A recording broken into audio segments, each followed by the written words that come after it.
Poštovani gledalci, lijep i srdačan pozdrav iz ovog predivnog lokala. Zaista je toplo, fino, a pogotovo kad vidite ovako lijepo uređenu trpezu i što se sve na njoj nalazi, onda vam nekako bude još draže. Mjesto Crnja, općina Rožaje, a sa mnom u društvu je mladi gospodin, perspektivni, ambiciozan, čovjek koji će, ako Bog da, u neko dogledno vrijeme, a radi na tome da preuzme kompletan ovaj posao. Restoran Ognjište, Hamza Murić. Hamza, kako si? Dobro sam, kako ste vi? Pored tebe i ovdje u ovom restoranu čovjek ne može da se ne osjeća dobro. Pa, ne može. Ne može, jel da? Kaži mi, koliko imaš godina? Imam 22 godine. 22 godine, ništa više? Ništa A već si šef restorana? Mogu bi se reći. Jel da? Kaži mi, ovaj lokal zaista izgleda lijepo. Je li on prvobitno bio zamišljen u ovim gabaritima? Pa, bio od samog početka objekta bio je zamišljen da to bude tradicionalno. Samim tim restoran Ognjište je u takvoj prirodi da mora da je tradicija prisutna. Aha, a reci mi i ovo, ovako kako izgleda? Da. Je li bilo zamišljeno baš ovako da bude i čija je to bila ideja? Pa baš ovako je zamišljeno da bude i da izgleda. To je ideja od mog oca. Restoran Ognjište je zamišljen da bude sve u tradicionalnom smislu. A tvoj otac, da. Je li se bavio ugostiteljstvom prije? Pa nije, ovo je prvo ono što bi se reklo da krenemo tim koracima u ugostiteljstvu. A šta je radio čovjek prije? Pa privatni biznis, imao nekakvih svojih zanimanja. A, više? Više. I zašto nije jedan od tih privatnih biznisa? Zašto baš ugostiteljstvo? Pa, željeli smo nešto da otvorimo, nešto inovativno i novo u našem gradu, da je bazirano na tradiciji i tradicionalnih jela. Onda opredijelili smo se baš za restoran. Restoran je poprilično velik. Da. Ovaj dio restoranski i tamo, ajde da kažem, to je ljetna bašta koja je efektivna, funkcionalna i zimi, zatvoreno je u staklo. Da. I koliko sad sa ovim ovdje dijelom u restoranu, znači osnovnim i tamo, što je dodatak, pretpostavljam, da. Koliko ima sjedećih mjesta? Pa ima neđe oko 90 sjedećih mjesta i restoran Ognjište. Imamo dvije sezone, mogu slobodno reći, zimska sezona i ljetnja sezona. Ljetnja sezona je baš onako puno ljepša i za strance i za sve, ali ne žalimo se ni na zimsku, dobra i zimska, ima što da se vidi. Da, naravno, naši gledalci, s obzirom da smo mi u zimskoj sezoni nekako potrefili ovdje, kroz snimke i fotografije koje će nam Hamza pozajmiti, vidjet ćete kako to izgleda i u tom ljetnom periodu. Restoran Ognjište nalazi se na magistralnom putu između Rožaja i Peći, Kosovo. I Peći. Da. Jel dolaze ljudi iz Peći ovdje? Naravno. Imamo baš ogroman broj gostiju iz Peći, iz drugih država, iz Srbije. I mogu da se pohvalim s tim da smo ugostili veoma velik broj gostiju iz stranih zemalja. Kao što su, na primjer, ambasadori iz Amerike. Jeli, bili su kod vas ovdje? Da. Ozbiljno. Što se tiče restorana, radimo familijarno. Ko je sve uključeno, osim tebe? Otac? Pa, otac, brat, amidža, baš i onda sestre i tako to. A supruge? Pa, supruga nema još. Nema još supruga? Nisi oženjen? Nisam. Eto, djevojke, ugrabite priliku. Mlad, lijep, ambiciozan, perspektivan, svakako traži jednu takvu. Bila bi poželjna, ajde tako da se izrazim, jel da? Da. Dobro, Hamza, mlad si momak. Opredijelio se za ovo, da. A srednju školu završio si, pretpostavljam. Da, šta je završio? Završio sam šumarstvo. Šumarstvo? Da. Dobro, ajde da kažem da veze... Jer smo obogaćeni šumama. Ovo nekako da ima veze sa šumom, ima okolo, ajde kad sa tvojom srednjom školom, a sa šumarstvom, apsolutno ovo sve što ovdje se nudi i kako izgleda, nema nikakve veze. Nema veze. I s tim što ložite tamo. Da. Dobro, ko je osnovni kreator menija koji nudite ovdje i šta se sve može naći na tom vašem meniju? Pa, Na našem meniju se može naći izuzetno veliki broj tradicionalnih jela, kao što su, na primjer, kačamak, paprike u kajmak. Kačamak, evo ga ovdje. Bez kačamaka i kiselog mlijeka, ručak, je li doručak počinje s tim? Pa, izuzetno Poprilično, može jel? doručak i ručak, Aha, poprilično. znači, i doručak, i ručak, i večera, bez kačamaka i kiselog mlijeka ne ide. Ne ide. Onda, šta imamo ovdje? Paprike u kajmak. Apsolutno, i to je nešto što prati ovu trpezu, paprike sa žara, pretpostavljam, Da. i opet kiselo mlijeko. Domaće kiselo mlijeko. Tako je. Ovo je isto vaša salata. Da, isto naša Kako salata. je nazivate? Šarena ili Pa, šta? Većinom šarena salata. Šarena. Dobro, tu je opet, je li ovo ljuta paprika? Da. Jeste. Mhm. Kupus, crveni kupus, paradajz, krastavac. I ono s čim se u Rožajama također ponose jeste sa domaćim sirom. Evo ga ovdje, to je kravlji domaći Da, sir. domaći kravlji sir. Mhm. Onda imamo i domaća zimska turšija. Domaća zimska tušija, ona je crvena zbog Zbog kupusa. Zbog kupusa. Crvenog kupusa. I svakako domaći hljeb. I naravno oni koji vole jela sa roštilja, ovdje je nabacano svega nečega pomalo. Ajde da kažemo, napravimo nekako miješano meso. Da, jeste. Pa evo, tebi ću prepustiti šta ovdje ljudi mogu da poruče i kao miješano meso, a i pojedinačno. Pa mogu da poruče teleće pečenje ispod sača. Mogu da poruče isto raznovrsna jela sa roštilja, gdje su i teletina i piletina i kobasice i ćevapi. Imate li pite? Nemamo. Nemate pite. Dobro, to je jedna... Imamo u planu da... To je jedna zamjerka, pošto Bosanci kada dođu ovako, znači ono prvo pita ima janjeće pečenje i pite. Da. Znači krenuši od bureka, sirnice, zeljanice i... Janjeće pečenje baziramo se ljeti. Ljeti. Je baš dominantno je pečenje ljeti. Teleće pečenje ispod sača i jagnjeće pečenje sa ražnjem. Evo ja došao danas ovdje i kažem, može li nešto da mi napravite neki miks, ja da tražim, Da. a da vi to ispoštujete? Može, da. Može i to? Znači jela po narudžbi? Može jelo po narudžbi, Bravo. po želji. Odlično. Kuhanje? Kuhanje imamo teleću domaću čorbu, onda ima i riblja čorba. Isto to su neka jela koja isto imamo ljeti i zimi. Kad si spomenuo riblju čorbu, čuo sam da ovdje imate i vaš ribnjak. Da, imamo i ribnjak, držimo pastrmku. Tokom cijelog ljeta je ribnjak u funkciji i onda ono što bi se reklo izvadi iz ribnjaka i peče na roštilj. Aha, znači ja gledam kako ti Tačno. mrežicom i... Sve. Fino. Ko je glavni kuhar?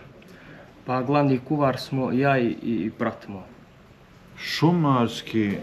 Šumarsku školu, ili šumar, nećemo reći šumar. Čovjek sa šumarskom školom i kuhar.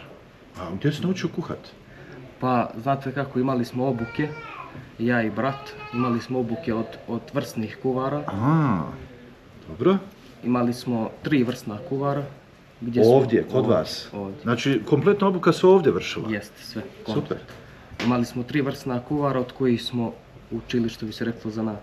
I ono najbolje što je izvukli i zadržali tu. I šta kažu gosti? Pa, Sa svim onim što vi njima... Dosad sve pohvale, svi Sve zadovoljni. pohvale? Da. Nije bilo kritike? Pa, dosad ne. Dosad ne. Dobro, i ja ću biti jedan od kritičara ako nemaš ništa protiv. S obzirom kad završimo ovaj naš razgovor, onaj osnovni detaljni prikaz i ocjenu ćemo naravno da damo, jel? Da. Bez toga ne ide. Ne ide. Ako se oženiš, Da. u stvari kad se bude ženio, hoće li biti uslov prvo da zna kuhat? Normalno.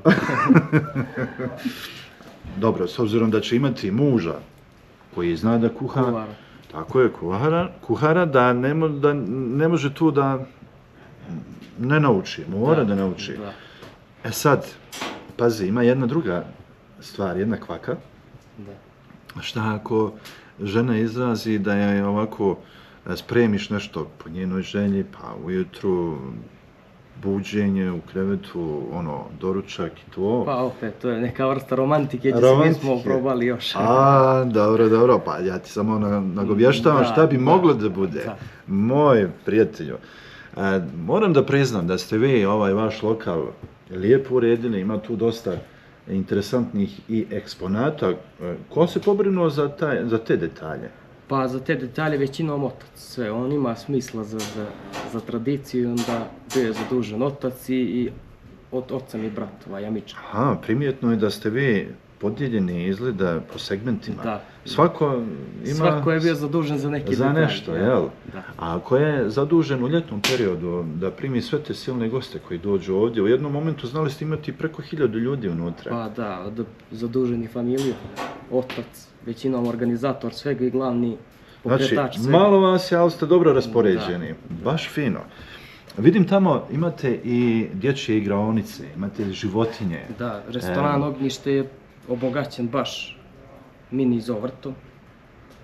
Imamo mini zovrt, tu dominiraju zečevi, patike, divlje patike. Čija je to bila ideja? Pa to je ideja od Amidže mi iz inostranstva. Aha. A je li Amidža iz inostranstva došao da pomogne tu da radi to? Dolaze. Imam 5 Amidža iz inostranstva. I? Svi su i oni uključeni u cijelu ovu priču. Jesu svi pokazali kao umjetnici, jel? Nekako mi smo ti jedna familija malo veća. Aha. Ali tu je svi za jednog, jedan za sve. Znači, veća familija, ali jedna duša. Jednom dušom živimo, jednom dušom dišemo. Lijepo, Boga mi. Je li to običaj kod vas ovdje, Rožajaca, Sandžaklija uopšte? Pa, običaj kod Sandžaklija je sloga kuću gradi. Sloga kuću gradi? Aha. Imamo i igralište za djecu. Trenutno sad zimi nije baš u funkciji, ali... Logično. Ali ima baš dosta snijega preko zime i onda ljeti dominira to igralište, ali ima i zimi. Drva ne može da vam fali. Ne može. Vidim tamo, ogroman je red, ko ono sve poreda, bogati. Da, a da pa sve mi. Sve vi opet? Sve opet. I cijepali? Sve.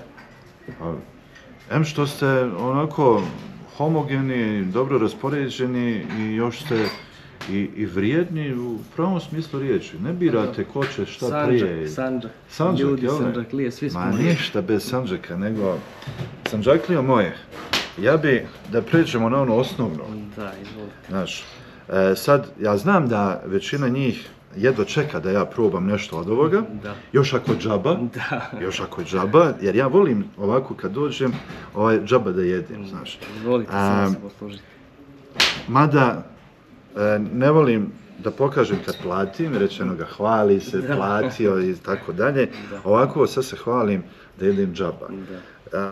Ukusnu, lijepu hranu, svakako i treba pohvaliti. Ovo je teletina? Da, to je teleće peščenje ispod sača. Fino. Ovdje je i pekarski krompir. Da, i pekarski krompir. Koji je isto ispod sača. Šta si ti od ovog spremio? Pa, većinom se opredijeljen sam za tradicionalnu hranu, za kačamak, za paprike kajmak, za tradiciju. Ima i onda i brat je isto mi kuvar, on je više za roštilj. A ko se brine o salatama? Ovo su sezonski salati. Pa imamo isto i radnika, koji nam pomažu, koji su s nama. Dobro. Ovo iz posača sam probao, šta mogu sada da probam? Ove kobasice. Ove kobasice su interesantne, u stvari meni je ovdje sve interesantno. Ovdje kad dođete mora biti sve interesantno od hrane. Ove kobasice, je li ovo vaš neki tradicionalni proizvod ili? Pa to je više proizvod sa roštilja koji je tražen u ovom objektu. Ne mislim, ko radi? A to... Je li po nekom tradicionalnom receptu i to? Ima po tradicionalnom receptu i... Malkice ko pecka. Malo ljutne. Malo ljutne, jest. Aha, nije malo nego za mene ovo dobro ljutne. Dobro. Ljudi, sir. Ne možete da ne probate i sir. A ja ću ga da probam.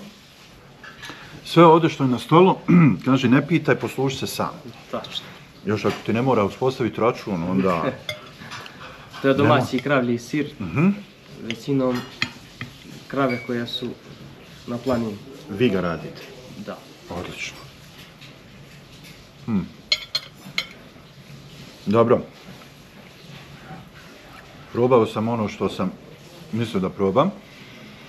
A sve vi, drugi, koji želite isto ovo da probate možda i nešto drugo, nemojte se ustručavati, nemojte zaobići. Kako? Pa vi radite sva 4 godišnja doba. Sva 4 godine. Znači, kad god dođete ovdje, otvoreni su. Broj telefona imat ćete ispisan na ekranu, to jest na ovom videu. Ukoliko želite da rezervišete, pretpostavljam da radite svadbe, ispraćaje, rođendane. Manji broj, ali ljeti radimo puni kapacitet, ono, jer Aha, imamo baštu. kad kažeš manji broj, misliš na zimski period? Da, na zimski period. A što A se ljeti tiče je? ljeta je puno. Mogu zamisliti Može. tamo kako to lijepo izgleda, ima vi baš to fino video. dekorišete, Da, ono, sve. ima. Dobro, Imamo proslijedit ćeš mi taj video, što znači preporuka, svratite ovdje restoran Ognjište, Rožaje, Peć. Od Rožaja, koliko se mogu, nekih kilometar i pol. Pa tako, Ne vjerujem. kilometar i po 2, nema Da, više. nema više, lijepa je cesta, nije makadam, tako da... Iako, što je da je makadam, malo se istruckate, poredate u stomaku, ono sve što treba, da bi moglo više ove hrane Da. predivne da stane, jel da? Da. I što je najvažnije, sve je domaće i sve, ništa nije prskano. Ovo meso koje jedem, znači, othranjeno je na visinskim dijelovima, jelo je zdravu travu, bez industrije, tako da ovo meso koje ovdje probate i ono koje uzmete iz marketa, apsolutno nema različito, svakako. A o ljubaznosti i dočeku, mislim, apsolutno o tome ne treba ni raspravljati. Kada vas dočeka ovako lijepo umiljato čeljade, pored njega još, je li stariji brat ili mlađi? Mlađi. Mlađi, koliko mlađi? Pa 2 godine. 2 godine, fino. A sestre? Sestri imam jednu sestru, ona je dijete još, baš je mlada. Dijete? 13-14 godina. Uvlačite u posao? Pa polako. Lagano. Ne, sigurnim korakom. Jesam imao još što da kažem? Nadam se da nisam ništa zaboravio. Ništa. Ljudi, to bi bilo to. Hamza, hvala ti lijepa na gostoprimstvu, na dočeku i svemu onome s čime si nas ovdje ugostio, počastio. A sada predlažem i tebi kao i sebi da mi ovo fino počistimo, ti naučaj kazati počistimo, da ne bi tamo ovi iza šanka imali posla, razumiješ? A i grehota je da se baca. Da. Hvala ti još jednom. Hvala. Evo ruke za sve i sretno bilo Hvala, u također. poslu i u životu općenito. Hvala. Živi, sve najbolje.